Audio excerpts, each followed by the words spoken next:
네, 선거선 출발새 아침 3부 시작합니다. 자, 이번에는 홍수처럼 쏟아지는 뉴스 속에 진짜 뉴스의 밑줄 긋고 별표도 표시해보는 뉴스를 보는 또 다른 시간, 김경진의 밑줄 시간입니다. 김경진 전 의원과 함께합니다. 안녕하십니까?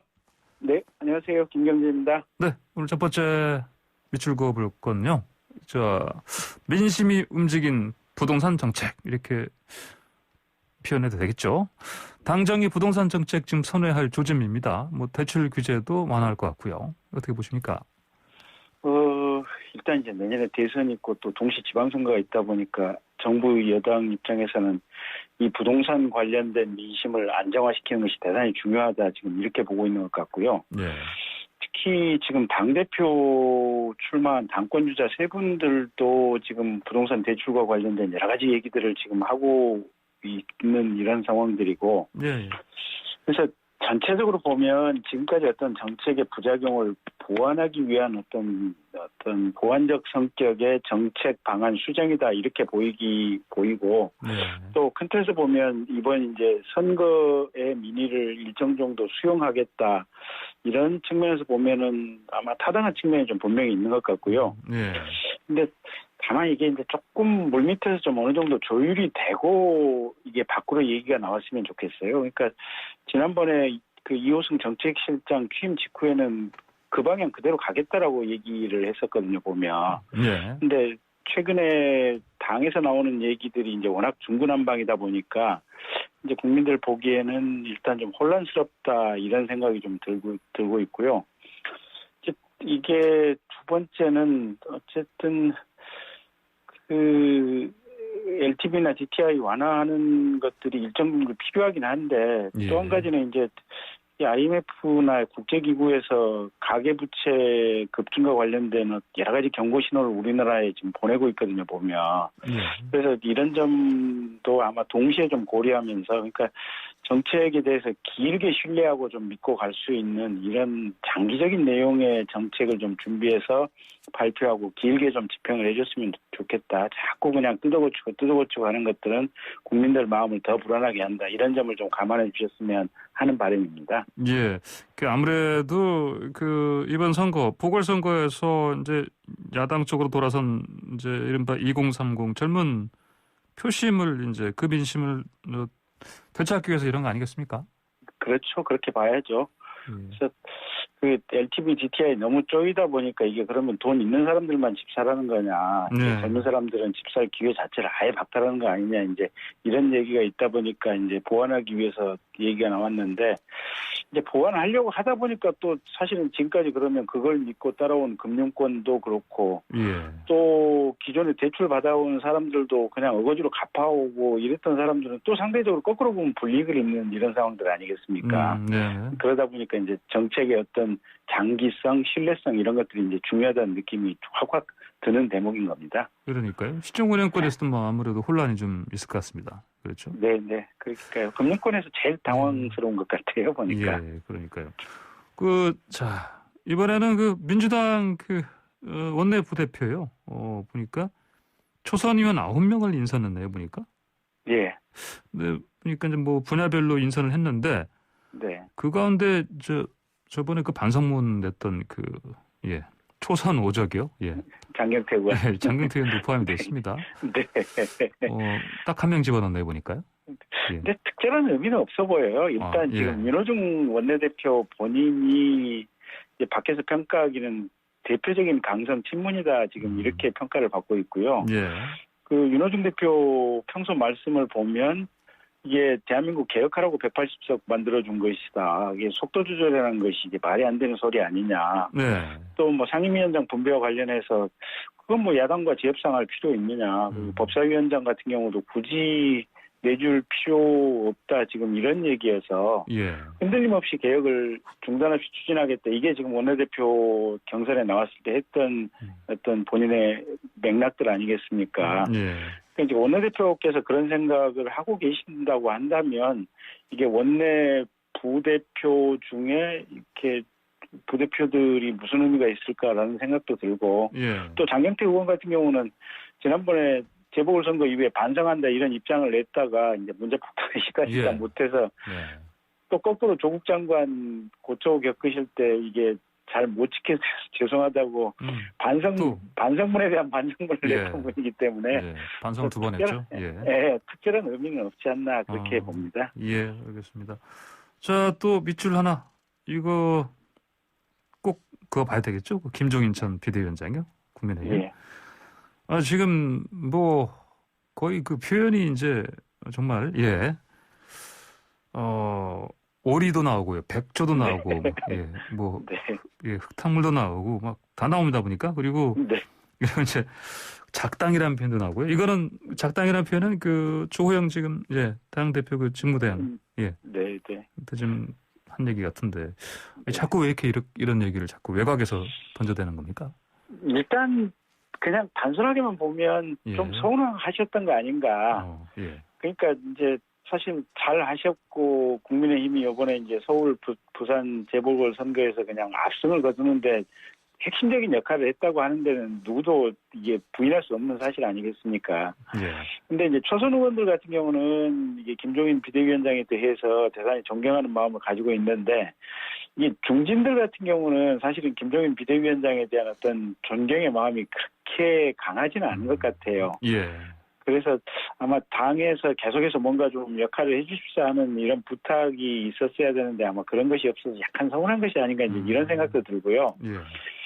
또 한 가지는 본인의 어떤 영향력을 계속해서 유지를 하면서 본인 나름대로 본인 주도하에 내년 대선을 좀 치르고 싶은 이런 욕심이 있지 않은가. 그러니까 자신은 이제 비대위원장을 끝으로 정치권을 떠났다 이렇게 얘기를 하시지만 이게 언론 인터뷰하면서 말씀하시는 것 자체가 지금 대단한 정치거든요, 보면. 그래서 아마 윤석열 검찰총장을 이제 전면에 내세우면서 사실상 본인이 이게 범야권의 킹메이커로서 역할을 계속해서 해가고 싶은 것이 아닌가. 그런 시각에서 조금 더 보이고 있습니다. 시장 만들었으니 이제 킹도 만들어야겠다. 자, 그리고요. 또 이런 얘기를 했습니다. 이제 윤석열 전 총장 얘기 거론하면서 윤 전 총장이 새 세력으로 출마하니까 그때 국민의힘이 합사하면 된다. 이런 얘기도 했습니다. 합당 쓸데없다. 어떻게 생각하십니까? 이 말씀을 이제 이렇게 몇 군데서 하셨는데 이제 곰곰이 해석을 해보면 결국은 이번에 국민의힘이 아무리 재보궐선거 과정에서 압승을 거뒀다고 하지만 이게 중도층에 있는 국민들이 대선 과정에서 전폭적으로 지지를 하기에는 아직도 조금 부족한 점이 있으니 그 밖에서 윤석열을 중심으로 해서 뭔가 새로운 정치 세력을 만들어서 거기서 이 새로운 정치 세력을 만드는 과정에서 국민의힘이 해쳐모여하는 형태로 새로운 범야권 이 질서가 좀 재편되고 그렇게 해서 윤석열 후보가 출마를 하고 대선을 나아가게 된다면 그러면 아마 그냥 필승이다 아마 이런 구상을 하시는 것이 아닌가 싶고요. 그래서 그런 측면에서 보면 하나가 지금 안철수 대표에 대해서 계속해서 이제 적극적으로 좀 이렇게 디스하시는 말씀을 하시지 않습니까? 보면 이제 그런 것들이 대선 과정에서 안철수 영향력을 좀 죽여야겠다, 좀 약화시켜야겠다 이런 게 하나가 있는 것 같고 또 하나는 얼마 전에 이제 금태섭 전 의원 만났는데 금태섭 의원 등을 포함해서 뭔가 밖에서 새로운 어떤 이렇게 국민의힘을 포함한 범야권 정치 세력이 태동할 수 있는 플랫폼을 추진할 분위기들을 계속해서 만들어간다. 이런 흐름으로 저는 읽고 있습니다. 그렇군요. 근데 정작 그 당사자인 윤 전 총장은 지금 사실 그 김종인 전 위원장이 한번 만나보겠다. 뜻이 있으면. 그런데 좀 아직 윤 전 총장이 직접 만날 그런 분위기는 아직 안 보이네요, 보니까요. 그러니까 이제 이게 저도 법조인 출신이긴 하지만 법조인 출신들의 한계가 뭐냐면 자신의 판단이 이렇게 머릿속에 서기 전까지는 잘 움직이지 않는 경향들이 있거든요. 그래서 이제 본인 나름대로 어떤 정책에 대해서 최소한 이렇게 선거계라도 머릿속에 방향이나 좌표를 좀 잡아야 되고 또 정치판에 대한 인식을 어느 정도 해야 움직임을 시작할 걸로 보이는데 어쨌든 그와 더불어서 최근까지는 지금 민주당도 그렇고 또 국민의힘도 그렇고 당내 내부에 어떻게 보면 이 지도부 개편 과정 중에 있지 않습니까? 예. 그래서 본인이 움직이는 것 자체가 윤석열 총장 입장에서는 누구를 만나는 것 자체가 가장 큰 어떤 정치적인 행위이기 때문에 제 생각에는 아마 6월 중하순까지는 움직이지 않고 네. 계속해서 판단하고 모색하는 그런 시간이 되지 않을까. 그래서 예. 아마 그때까지는 김종인 비대위원장을 아마 안 만나지 않을까 그렇게 예상해 봅니다. 아무래도 뭐 6월 중하순이면은 이제 국민의힘 쪽에 뭐 차기 지도부가 좀 확실하게 좀 꾸려지고 네. 그 정체성을 확인할 수 있을 때까지는 뭐 기다릴 가능성이 높다. 예. 이렇게 네. 보면 되겠습니까? 네. 예. 자, 세 번째 빗줄은 자, 빛바랜 K 방역 이렇게 한번 해보겠습니다. 그 다음 달 이제 한미 정상회담이 있는데 문 대통령이 아무래도 자 이게 지금 미국에서 백신도 지금 뭐 자국 우선주의로 가는 것 같습니다 보니까. 그래서 네. 뭐 원료라든지 뭐 그 장비 같은 거 이제 수출하는 거 금지하는 상황이고 보니까요. 아무래도 네. 이런 거 풀어달라고 요청을 하겠죠? 그러니까 이제 기대 반 우려 반이에요. 이게 이제 예. 지금까지 어떻게 보면 예방적 방역은 우리가 K 방역으로 대단히 잘해왔는데 예. 이제 결국은 백신을 국민들의 한 70%가 맞아야 우리가 마스크도 벗고 이게 그 동네 가게에 가서 소주도 한잔 하고 예. 경제가 제대로 돌아갈 거 아니겠습니까? 예. 근데 이제 백신 확보를 정부에서는 뭐 4,600만 명분을 했다고 하는데 국민들이 보기엔 그게 언제 들어올지 구체적으로 몇 월이 될지 11월 달까지 과연 될지 이제 사실 걱정이 태산이거든요 보면. 예. 근데 얼마 전에 이제 스가 이제 일본 총리가 미국 바이든 대통령 만나가지고 이제 이게 백신 확보를 어느 정도 확답받은 이런 네. 상황이기 때문에 예. 또 문 대통령이 지금 미국 대통령과는 미국 대통령 입장에서는 두 번째 지금 이게 이 정상회담이기 때문에 예. 그래서 저희들 입장에서 상당히 좀 기대가 되는 측면이 분명히 하나 있고요. 예. 근데 반면에 또 조금 걱정은 뭐냐면 이게 최근에 미국이 중국에 대해서 여러 가지 이제 경제, 외교, 군사 전선에서 이게 딱 하고 이제 서로 간에 대립하고 있는 이런 전선을 구축하고 있는데 거기에 우리 한국은 미국 측의 요청에도 불구하고 전혀 동참을 하지 않고 있지 않습니까? 예. 그리고 또 북한 핵 문제에 대해서 말은 안 하고 있지만 아마 상당히 근본적인 아마 이견도 있는 것 같고요. 그래서 이런 외교적으로 우리가 미국과 큰 틀의 방향을 같이 않는 상황에서 미국 정부가 과연 그러면 사기업에 대해서 크게 무리를 해서 우리 대한민국을 위해서 백신 구입에 협력을 해줄지 그런 부분은 또 우려 반이에요 보면. 그러니까 예. 잘 됐으면 좋긴 하겠는데 어쨌든 상황 예상은 기대 반 우려 반이다 지금 이렇게 보고 있습니다. 예. 뭐 백신 뭐 스와프 얘기도 나오고 또 백신과 뭐 반도체 맞교환 뭐 이런 얘기도 나오던데 어떻게 될지 좀 지켜봐야 되겠습니다. 자 그리고요 참 오늘 그 이상직 전 의원 무소속 네. 의원이요. 네. 오늘 국회에서 저 처리하지 않습니까? 표결 처리. 예. 예, 불체포 네. 예, 관련해서 어떻게 될 거로 네. 보십니까? 글쎄요 이게 아마 지금 민주당 입장에서는 이게 만약에 부결이 된다면 정무적으로 아마 부담이 굉장히 크지 않을까 싶고요. 네네. 그래서 결국은 이제 의원들이 뭐 자유투표를 할 수밖에 없는 구조일 터인데 예. 제가 볼 때는 아마 그냥 동의가 되지 않을까, 예. 동의가 될 가능성이 좀 더 크지 않을까. 그러니까 과반이니까 예. 뭐 예. 네, 예. 그렇게 예상을 아마 하고 있습니다. 그렇죠. 예. 알겠습니다. 네, 오늘 말씀 여기서 이제 마무리하겠습니다. 잘 들었습니다. 감사합니다. 네, 고맙습니다. 네, 지금까지 김경진 전 의원이었습니다. 네, 전 세계 곳곳에 다양한 이슈를 짚어보는 국제 이슈 코너입니다. 국제 이슈를 아주 잘 요점만 잡아서 설명해 주시는 문희정 국제뉴스평론가 전화로 연결됐습니다. 안녕하십니까? 안녕하세요. 네. 먼저 코로나19 백신 접종 상황 각 나라별로 차이가 좀 많이 나죠? 네, 그렇습니다. 이 가장 속도가 빠른 나라가 인구 900만 명의 이스라엘인데요. 예. 지난해 12월부터 접종을 시작해서 현재 전체 인구의 약 50% 정도가 2차 접종까지 마친 것으로 알려졌습니다. 예. 또 가장 먼저 백신 접종을 시작한 영국도 19일까지 전체 인구 약 6,700만 명 중에서 49%가 넘는 사람들이 1차 접종을 마쳤고요. 1,000만 명 정도는 2차 접종도 끝낸 것으로 나타났고 이 남미의 칠레도 40%가 넘는 접종률을 기록하고 있습니다. 네, 이렇게 백신 접종이 활발한 나라를 중심으로 봉쇄를 해제하고 마스크 착용을 하지 않는 분위기가 확산이 되고 있는데요. 아마 뉴스를 통해서도 굉장히 많이 보셨을 겁니다. 근데 문제는 아직 집단 면역이 확실하게 형성되지 않은 상황에서 섣불리 방심했다가 네. 오히려 확진자가 계속 발생하는 부작용이 속출하고 있다는 겁니다.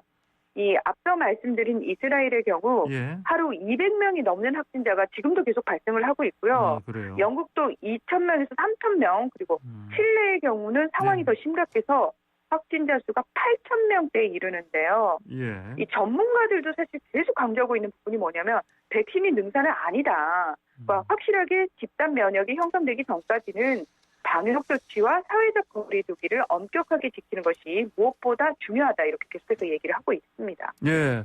자, 변이 바이러스요. 이게 자꾸 여러 가지로 늘어나네요, 보니까요. 종류가. 네, 맞습니다. 이 예. 백신 접종에만 기댈 수 없는 또 다른 이유 중에 하나가 바로 변이 바이러스가 발견되고 있기 때문인데요. 예. 지금 세계보건기구 WHO가 계속해서 국제 공중보건 비상사태를 유지하기로 한 이후에도 이 변이 바이러스가 작용을 하고 있습니다. 사실 지금까지 코로나19로 인한 누적 사망자가 전 세계적으로 300만 명을 넘어선 상황이거든요. 예. 근데 남아프리카 공화국과 영국, 브라질 등에서 변이 바이러스가 발견된 데 이어서 지금 현재는 인도에서 이 전파력과 치명률이 높은 이중 변이 바이러스가 급속히 확산이 되고 있습니다. 네. 따라서 영국은 이를 좀 방지하기 위해서 자국민을 제외한 인도발 외국인의 입국을 금지했고요. 뉴질랜드는 오는 28일까지 또 홍콩은 20일부터 2주 동안 인도로부터의 입국을 금지한 상태입니다.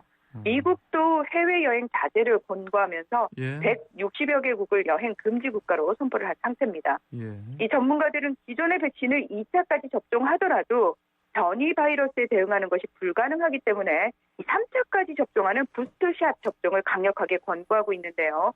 이 기본적인 방역 수칙과 함께 마스크 착용이 무엇보다 중요하고 백신보다는 지금은 치료제 개발에 더 중점을 둬야 한다는 지적도 제기되고 있는 상황입니다. 치료제 개발이요. 예. 네네. 그나저나 그 부스트샷 이것 때문에 미국에서 이거 한다고 하니까 예. 우리나라도 와야 될 물량들이 오지 못할 것 같습니다. 보니까. 예. 굉장히 이제 예. 다른 나라들 백신 수급에도 영향을 주는 상황이 펼쳐져 버렸죠. 네, 그러니까요. 예. 자, 그러면 이렇게 이제 변이 바이러스 때문에 그 다시 이제 유행이 이게 더 빨라지는 그런 상황인데 그러면 네네. 일본에서는요. 네. 올림픽 개최 이거 아직까지도 그 여부를 놓고 논란이 또 벌어지고 있죠? 네, 사실 이 상황에서 올림픽 얘기가 계속 나오는 것도 굉장히 역설적인데요. 이미 1년 이미 연기됐고요. 예. 그렇죠. 1년이 연기된 상태에서 지금 3개월 뒤인 7월 23일에 도쿄올림픽 개막을 강행하겠다고 일본 정부가 고집을 피우고 있지 않습니까? 예. 하지만 일본 국내 여론이라든지 국제사회의 대체적인 반응은 반대 의견이 상당히 높습니다. 그러니까 예. 문제는 일본에서 하루에 4,000명이 넘는 코로나19 확진자가 발생하고 있을 뿐만 아니라 지금 상황이 좀 더 심각한 오사카나 도쿄의 경우 이 대규모 유흥 및 상업시설의 휴업과 외출 자제를 명령하는 긴급 사태 발령까지 검토하고 있다는 건데요.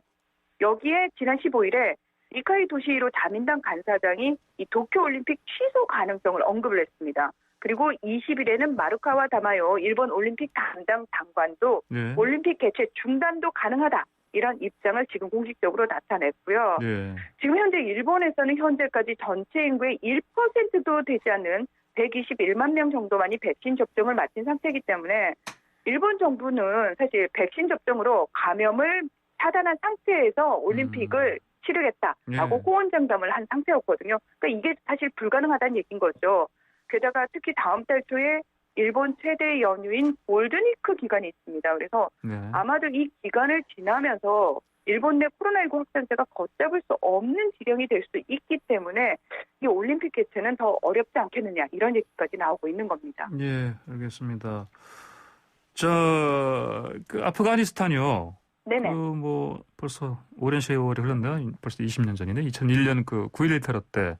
네. 그때 그 주범이 오사마 빈 라덴이었고, 이 라덴을 이제 보호한다. 그런 이유로 이제, 미국이 아프가니스탄 침공한 거 아니겠습니까? 맞습니다. 이 예. 오사마 빈 라덴뿐만 아니라 사실 그 당시 아프가니스탄에서는 탈레반이라는 네네. 이슬람 극단주의 무장 조직이 굉장히 활개를 치고 있었거든요. 예. 그래서 이제 미국이 세계의 경찰 국가 아닙니까? 그 예. 자기네들 나름대로 인권을 가장 중시하는 나라기 때문에 네. 이 오사마 빈 라덴을 잡고 그리고 탈레반을 소탕하겠다라는 목적을 가지고 아프가니스탄을 침공을 합니다. 예. 그리고 그 뒤로 지금까지 네. 20년 동안 주둔을 해왔는데요. 근데 철수하겠다면서요? 예. 그렇습니다. 지난 14일에 이 조 바이든 대통령이 이제 5월 1일부터 시작해서 9월 11일, 그러니까 9일 테러 20주기가 되는 9월 11일까지 아프간에 주둔한 미군을 완전히 철수시키겠다 이렇게 공식적으로 발표를 한 상태입니다. 예. 이 미국이 수행하고 있는 가장 긴 전쟁이라는 오명을 안겨준 아프간에서의 철군은 사실 이전 정부인 트럼프 행정부 때부터 본격적으로 추진이 돼서 예. 이미 수천 명의 미군이 철군한 상태였고요. 예. 지금 현재는 한 2,500여 명 정도가 남은 2,500. 상황인데요. 예. 네, 지난 2019년부터 미국은 철군을 위해서 아프간 정부 그리고 반군인 탈레반을 중재하면서 평화 협상을 벌여왔고요. 지난해 2월 미국과 평화 합의에 서명한 상태였습니다. 그렇군요. 지금 한 2,500명이 남아 있다고요? 거기에. 그렇습니다. 네. 이미 근데 거기서 한 이 정도 수 정도가 사망했을 겁니다, 아마. 예. 아, 맞습니다. 예, 예. 미군만 2,400명 정도가 예. 사망을 했고요. 예. 예, 뭐 민간인 사상자는 더하죠. 예. 예. 네. 알겠습니다. 자, 그리고요, 중국이 아프간에 그 평화 유직은 파견하겠다 이런 얘기 나오던데요? 네네. 그러니까 사실 저는 미군 철수보다 지금 중국이 평화유지군을 파견하겠다라는 네. 발표가 훨씬 더 놀라운 소식이라고 보고 있는데요. 예, 예. 자, 지난 16일 홍콩 사우스차이나 모닝포스트가 중국이 이 아프간의 정치적 안정과 또 중국의 안보를 위해서 인도적 지원과 함께 평화유지군을 파견할 수도 있다. 이런 내용의 보도를 내놨습니다. 예. 사실 미군이 주둔해 있는 상황에서도 반군인 탈레반은 아프간 국토의 약 60% 정도에 대해서 영향력을 행사해 왔기 때문에 이 중국은 미군이 나가버리게 되면은 아프간은 다시 탈레반 수중으로 들어가는데 예. 문제는 이 탈레반들이 중국 신장 위구르족을 지원할 가능성이 커진다. 예. 그래서 테러도 벌어질 가능성이 있다. 이런 식으로 주장을 하고 있거든요. 예. 따라서 이미 이런 걸 명분으로 아프간 국경지대까지 군기지를 설치를 한 상태입니다. 따라서 미군 철수를 명분으로 아프간 전체에 영향력을 확장할 가능성도 배제할 수가 없는데 제가 왜 이 부분을 말씀을 드리냐면 지금 바이든 행정부 들어가지고 미국의 이제 영향력, 그러니까 중국의 영향력 확장이 상당히 예. 좀 주목을 해봐야 할 정도로 예. 가파른 상황이라고 볼 수가 있습니다. 예. 트럼프 행정부 때는 사실 화웨이를 비롯해서 중국 기업이라든지 또 중국이 추진하고 있는 1대1로 프로젝트에 대해서 전방위적으로 굉장히 강한 견제를 했거든요. 예. 하지만 바이든 행정부 들어서서 이 미국 내 중국 기업에 대한 보이콧 조치들이 속속 해제가 되고 있고요. 또 미국이 예. 이상할 정도로 이 미얀마라든지 지금 현재 분쟁이 벌어지고 있는 곳에서 목소리를 내지 않고 있습니다. 그런데 이 자리를 지금 중국이 속속 대체하고 있는 모습이 보이기 때문에 네. 이 부분을 조금 더 눈여겨볼 필요가 있습니다. 예. 왜 그런지 좀 봐야겠습니다. 네네. 자, 다음은 쿠바요. 쿠바 정권 그 혁명 후에 세대 교체 이런 얘기 네네. 나오네 보니까. 네, 그렇습니다. 오랜만에. 예. 네, 쿠바라는 곳이 이 미국 플로리다주 아래에 있는 나라인데요. 예. 1959년에 피델 카스트로와 체게바라가 주축이 된 혁명군이 미국을 몰아내고 지금의 공산당 정권을 세웠습니다. 네. 지난 62년간 이 피델 카스트로 또 그의 사망 후에는 동생인 라울 카스트로가 잇따라 공산당 총서기를 맡으면서 예. 말 그대로 혁명 세대가 이끌어온 정권이었는데요. 예. 그런데 지난 19일에 쿠바 공산당은 미겔 디아스카넬 현 대통령을 공산당 총서기로 선출했다. 이렇게 발표를 했습니다. 네. 이 혁명 다음해인 1960년에 출생한 디아스카넬 대통령이 사실상의 최고 실권자인 공산당 총서기가 됐기 때문에 네. 쿠바가 이제는 세대 교체를 했다. 이런 평가가 나오고 있는 겁니다. 아, 그렇군요. 그러니까 62년 만에 세대 교체. 그렇습니다. 네. 알겠습니다. 자, 그러면 이제 세대 교체가 되면 쿠바가 좀 많이 달라지겠습니까? 그러니까 지금 사실은 쿠바가 얼마나 달라질 수 있을까 하는 부분이 네. 국제사회의 가장 큰 관심사라고 할 수 있는데 예. 이 사실은 조금 절망적입니다. 쿠바 내 젊은 세대들의 목소리가 커지긴 했지만 이전과는 크게 달라지는 부분은 없을 것이다. 이런 분석이 많은데요. 예. 이 디아스카넬 총서기가 혁명 이후 세대라고는 해도 공산당 내에 요직을 거치는 동안 이 혁명 세대의 영향력 아래에서 성장을 했거든요. 예. 게다가 또 수많은 경쟁자들을 물리친 이면에는 그만큼 카스트로 형제와 이념적 성향의 차이가 크지 않았다는 점도 작용을 했기 때문인데요. 예. 뭐 이전부터 사실 쿠바는 많은 외국인 관광객들을 받아들이고 또 민간 기업의 활성화도 어느 정도 추진해 왔기 때문에 당분간은 이 급격한 변화 없이, 그러니까 기존의 사회주의 체제라는 기본 틀은 그대로 유지한 채 이렇게 조금씩 문호를 여는 방식으로 갈 것이다. 이런 전망들이 많습니다. 네, 알겠습니다. 오늘 소식 잘 들었습니다. 고맙습니다. 네, 고맙습니다. 네, 지금까지 문희정 국제뉴스평론가였습니다. 네, 황보선의 출발해서 아침 3부 마치고 잠시 뒤 4부에서는요. 김의겸 열린민주당 의원 만나보겠습니다.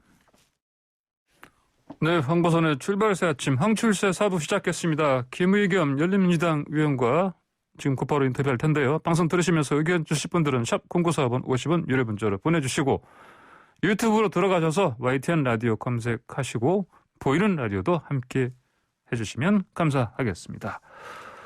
자, 김진애 의원 비례대표로 국회의원 됐었는데 서울시장 후보 나섰다가 사퇴했죠. 이 비례대표직 승계받은 분이 김의겸 열린민주당 의원입니다.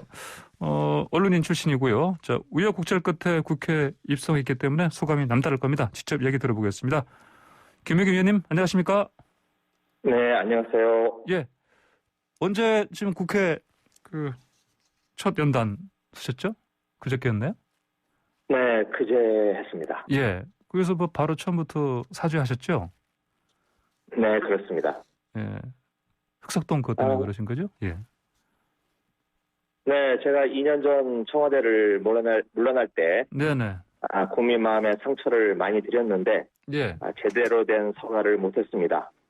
이제 국민의 뜻을 대변해야 되는 막중한 자리에 선 만큼 예. 사죄의 말씀부터 드리는 게 예의에 맞다라고 생각을 했습니다. 예. 앞으로도 10번이고 20번이고 하겠습니다. 예, 알겠습니다.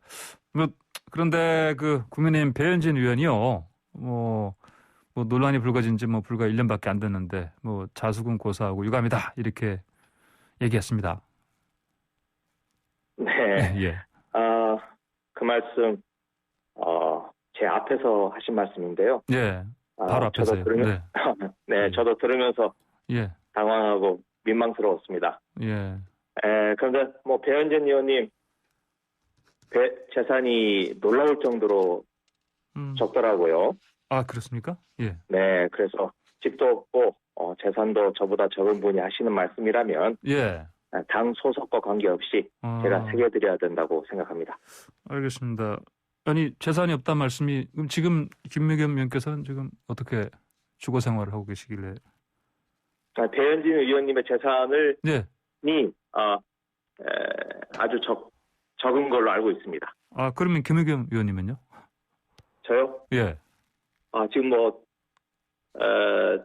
지금 재산 등록, 재산 공개를 위해서 예. 지금 서류를 준비하고 있는 중입니다. 아, 그러십니까? 아, 네. 예. 알겠습니다.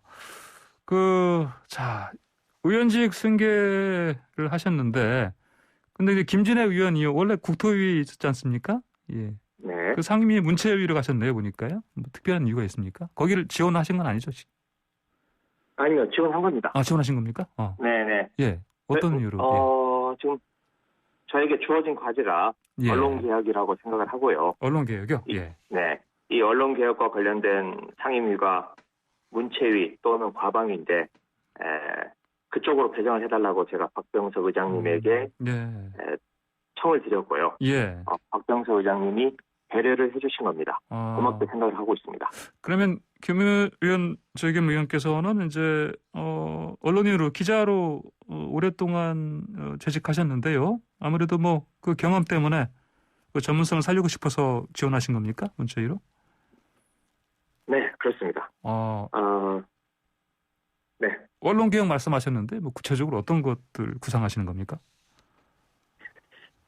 네, 뭐 여러 가지를 이야기할 수 있는데 예. 어떤 궁극적인 목표는 네. 언론사의 소유 구조, 아, 지배 구조를 바꿔야 된다 이렇게 생각을 하고 있습니다. 소유 구조, 지배 구조요. 예. 네, 이제 거칠게 좀 말씀을 드리면 네. 우리나라 언론사 소유 구조가 크게 두 가지로 나눌 수 있다고 생각합니다. 네. 지금 제가 하고 있는 이 YTN을 비롯해서 예. KBS, MBC 뭐 다 일정하게 정부에 영향력이 미치는 언론이 있고요. 주로 방송사들이죠. 예. 네. 네. 그리고 언론 사주가 있어서 예. 제왕적으로 군림하는 민영 언론이 있습니다. 네네. 공영 언론은 항상 정치 권력으로부터의 독립이 논란이 되고 있고 예. 민영 언론의 경우는 언론사 사주가 어떤 자신의 상업적 이익이나 정치적 영향력 확대를 예. 위해서 언론사 논조나 사실의 문제들을 뒤트는 경우가 있다고 생각을 합니다. 예. 저는 그래서 언론사의 어떤 빅딜을 제안하고 싶습니다. 공영 언론의 경우 예. 정부가 손을 떼고 예. 국민에게 돌려줘야 된다고 생각을 합니다. MBC 출신의 고 이용마 기자가 제안했던 예. 국민 배심원제 방식 또 한번 유력하게 검토해 볼 수 있다고 생각을 하고요. 예. 반면에 민영 언론의 경우는 언론사 소유주의, 언론사 사주의 소유권을 인정을 하되 예. 편집과 편성에 일체 개입하지 못하도록 네. 소유와 경영을 완전하게 분리하는 방법. 다시 말하면 정부도 손을 떼겠다. 예. 그러니 언론사 사주도 손을 떼라. 그런 빅딜을 한번 만들어 보고 싶은 게 제 생각입니다. 그러시군요. 혹시 그 국내 언론사 가운데 뭐 모범이 될 만한 그런 지배 구조 말씀하신 대로 이제 때면 그 편집권이 그 독립이 된 그런 사례가 있습니까? 아직은 우리나라에서 예. 없는 것 같고요. 예. 공영방송 같은 경우에는 영국의 BBC, 네네. BBC 트러스트 이런 게 모범적인 사례가 되지 않을까 연구하고 우리나라에 맞는 방식으로 적용시켜 볼 수 있지 않을까 생각을 합니다. 그렇군요. 저는 언론개혁 말씀하시길래요. 이런 지배구조도 있지만은 또, 뭐랄까, 이제 그, 언론에서, 이를테면 그, 오보라든지, 이런 거에 대한, 징벌적인, 처벌이라든지, 이런 부분 말씀하신 줄 알았습니다, 제가. 네. 그런 것도 있습니까? 네. 그 부분도 당연히 필요하다고 생각을 합니다. 하지만, 네네. 보다 근본적이고, 보다 근본적인 문제는 이 소유구조, 지배구조의 문제이고 지금 말씀하셨던 내용은 어찌 보면 그런 잘못된 언론 구조로부터 비롯한 피해를 어떻게 시급하게 구제할 것인가라고 하는 어찌 보면 작은 문제라고 생각을 합니다. 하지만 언론 개혁이라고 하는 큰 과제를 풀어나가는데 지금 말씀하셨던 논의들이 그 실마리로서 문제를 푸는 그 첫 입구로서는 중요한 의미를 지니고 있다고 생각합니다. 알겠습니다. 저희 YTN 같은 경우도요. 지금 공기업들이 대주주인데요. YTN에 대해서 좀 생각하시는 바가 있습니까? 민영화 얘기도 많이 나오고 그러는데 그동안. 네, YTN의 소유구조 문제에 대해서도 이러저러한 고민을 저도 시작을 하고 있는데요. 좀 생각이 무르익으며 한번 말씀을 드릴 기회를 갖겠습니다. 알겠습니다. 자, 이제 언론 얘기 나왔으니까 요즘 한창 특히 그 보수 언론에서 그 TBS 진행자요 김어준 씨 출연료 문제 계속해서 이제 보도를 하고 있는데 정치 편향성 얘기하고 그다음에 이게 서울시 세금으로 운영된다. 근데 왜 교통 정보 제공해야 되지? 왜 이런 편향적인 방송하느냐? 이런 식으로 이제 좀 비판을 하던데요, 보니까 어떻게 보겠습니까? TBS 문제는요? 네, 정치 편향성에 대해서 주로 야당에서 문제를 제기를 하고 있는데요. 저는 좀 크게 전체적인 판을 좀 봐야 된다고 생각합니다. 네.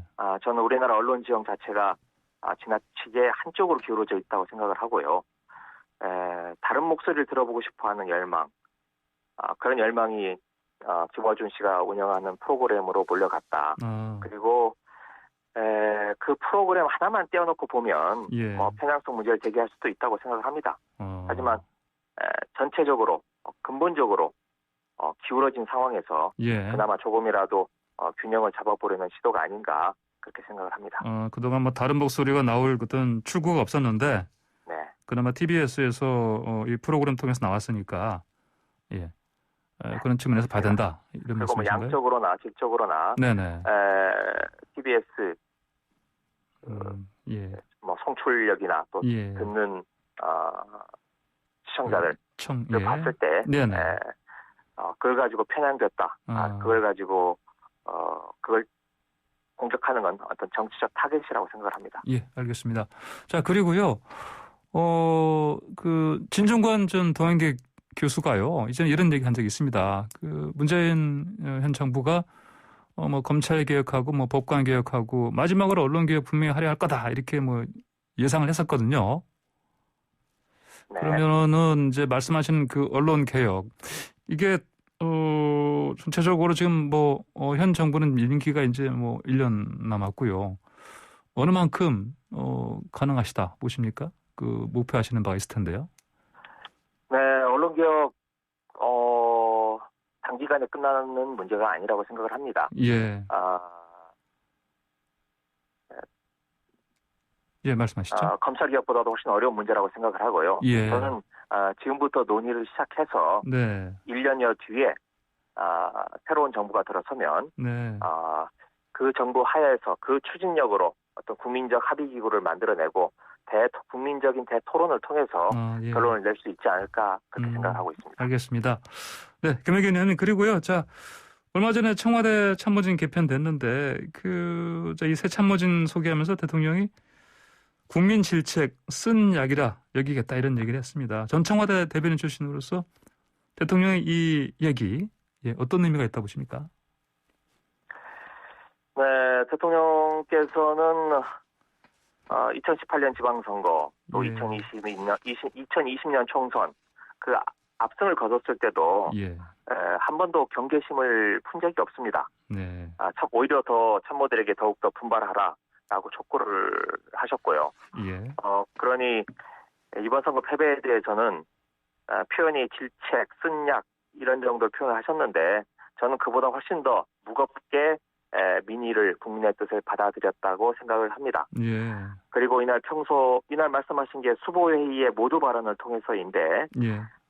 평소 발언보다도 훨씬 더 길게 그리고 국정 전반에 걸쳐서 두루 다 평가를 하셨습니다. 예. 저는 그 말씀이 정부 임기 마지막 날까지 한치의 흔들림도 없이 국민이 부여한 책무를 다하자라고 하는 다짐을 하시는 자리로 받아들였습니다. 예, 알겠습니다.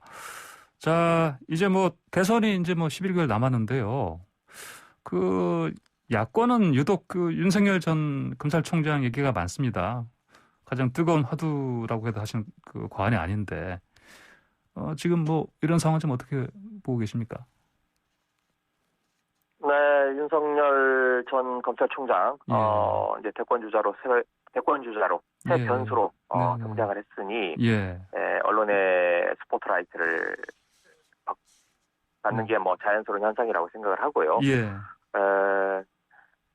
뭐 그에 반면에 지금 여권의 유력 주자들은 비교적 익숙한 얼굴들 아니겠습니까? 예. 네. 이제 본격적으로 좀 뜨거운 경쟁이 시작이 됐다. 예. 이렇게 생각을 합니다. 알겠습니다. 자, 열린민주당 소속이십니다. 김의겸 의원께서는요. 예. 앞으로 어떤 정치 표방이 된다고 보십니까? 열린민주당은? 네, 열린민주당 더욱더 보다 더 네. 더불어민주당이라고 하는 거대 함대에 비해서 예. 보다 더 기민하고 날렵하게 그리고 매운맛 정당으로서 역할을 하겠다. 이게 저희들의 상당 정신입니다. 그리고 지금 중요한 정치적 국면을 맡고 있는 만큼 예. 저희들 앞으로 향후 진로에 대해서 예. 더욱더 고민하고 또 결정을 해 나갈 생각입니다. 예, 알겠습니다. 오늘 말씀 여기까지 듣겠습니다. 고맙습니다. 네, 고맙습니다. 네, 지금까지 김의겸 열린민주당 의원이었습니다. 네, 매일 아침 스포츠 소식 재미나게 전해주는 스포츠가 얼마나 좋은지 시간인데요. 오늘 YTN 스포츠부 조은지 기자 대신에 조성우 기자 나왔습니다. 혹시 동생 아니죠? 같은 성인데? 예, 아닙니다. 예. 네, 오늘은 스포츠부 막내로 나왔습니다. 네. 어젯밤 야구 소식 먼저 가져왔습니다. 아, 그래요? 예. 네, 추추 트레인 추신수 선수 드디어 폭발했습니다. 홈런 얘기입니까? 네, 그렇습니다. 한 경기에 2방, 멀티 홈런 쳤습니다. 2방이 나요. 네, 예. 어제 대구에서 열린 삼성과 경기에 2번 우익수로 선발 출장했는데요. 6대2로 앞선 4회 2점포, 그리고 9대3으로 앞선 8회 솔로포를 터뜨렸습니다. 예. 시즌 4호, 5호 홈런 치면서 순식간에 홈런 순위 단독 2위에 이름 올렸습니다. 1할 때 머물던 타율도 이날 활약으로 2할 8리, 2할 때가 됐습니다. 예. 타선이 폭발한 SSG도 올해 첫 2자릿수 득점하면서 10대 7로 이겨서 3연승 거두면서 공동 선두가 됐습니다. 추신 선수 경기 마치고 인터뷰에서 데뷔 첫 멀티 홈런보다 팀의 3연승한 게 더 의미 있다고 소감 밝혔습니다. 아, 그렇습니까? 추신수 선수 사실 국내 복귀할 때 기대 많이 받았는데 네. 초반엔 사실 계속해서 삼진 아웃 당하고 좀 체면을 많이 구겼는데 이제 좀 감이 좀 잡히는 것 같네 보니까. 네, 조금 실망하셨던 분들도 네. 많으실 텐데요. 그동안 기대만큼 활약하진 못했는데 지금은 기세가 좋아요. 예. 첫 9경기에서 홈런 1개로 2타점 올린 게 전부였는데 지난 16일, 17일 기아를 상대로 이틀 연속 홈런을 쳤고 예. 어제 멀티 홈런까지 최근 4경기에서 홈런 4개를 몰아치고 있습니다. 클래스가 다른 추신수 선수의 활약은 이제부터 본격 시작하는 것 같습니다. 그렇군요. 자, 올림픽 얘기해야죠. 도쿄올림픽 아직도 불안하죠? 열립니까? 저도 궁금합니다. 예, 그래도 선수들은 무조건 열린다는 생각으로 준비할 수밖에 없는데요. 그래야죠. 예. 예, 열려야 금메달 소식도 전해드릴 텐데 오는 7월 도쿄에서 우리 축구대표팀 김학범호가 금메달을 딸 거란 예상이 나왔습니다. 왜? 정말요? 네, 미국 예. 데이터 서비스 회사 그레이스노트가 예측한 건데요. 네. 금메달 9개, 은메달 10개, 동메달 6개로 종합 10위에 오를 거라고 전망했습니다. 가장 눈에 띄는 건 축구 금메달 예상한 겁니다. 예. 2012년 런던 올림픽 동메달을 넘어서 우승할 거라고 예상한 게 가장 눈에 띕니다. 그렇군요. 사실 동메달만 따더라도 큰 성과인데 우승할 수 있다니까 정말 기대가 됩니다. 네, 작년 11월에 강릉에서 소집 훈련할 때 김학범 제가 갔었는데 예. 김학범 감독한테 기자들이 목표를 물어봤어요. 근데 그때 저희한테 오히려 되묻더라고요. 지금까지 최고 성적이 뭐였냐 이렇게 묻는데 몰라서 물어본 건 아닐 테고요. 예. 그걸 넘어서는 게 목표다 이렇게 얘기했습니다. 그래요? 예. 동메달보다 위면 어딜까요? 예, 결승밖에 없는데 네. 예, 결승에 올라가겠다는 각오를 밝힌 겁니다.